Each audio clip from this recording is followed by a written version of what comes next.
Well, everybody's had those horrible experiences where you think you're feeding your dog a really good food, and if you even connect the condition of the dog with the food, and a lot of people don't because vets don't do that.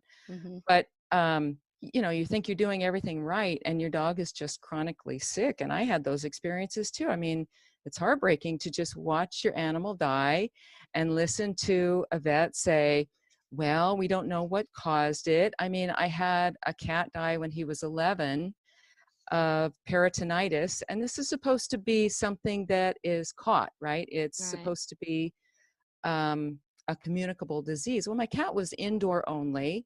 Mm-hmm. And so my vet had to really look for what might have caused this. And when he found out that I was volunteering in an animal shelter, he speculated that I had brought it home with me.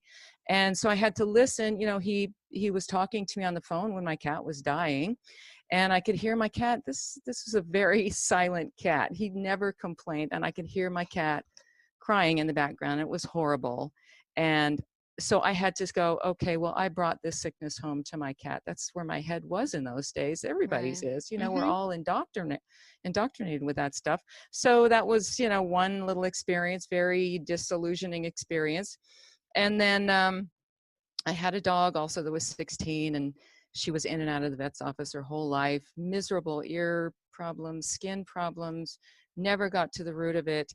And, finally she died at age 16. And then I got another dog, and I was determined to use all of the information that I had when I got him to keeping him healthy. And unfortunately, I didn't have a lot of information at the time. It was in the early 90s, and information wasn't easy to come by. But I fed him raw food. And Mm-hmm. I thought, just feeding raw is so ahead of the curve. It's just so, it puts him ahead of other dogs, that I didn't really have to worry about bones or that there was too much fat in the food or anything. And a lot of what I was feeding him was just cheap ground turkey. I Mm-hmm. just thought, well, it's better than dog food, right? I mean, my dog's going to live forever. Well, he did live a really long life, but he went deaf at age 9 because of his chronic ear issues, ear inflammation.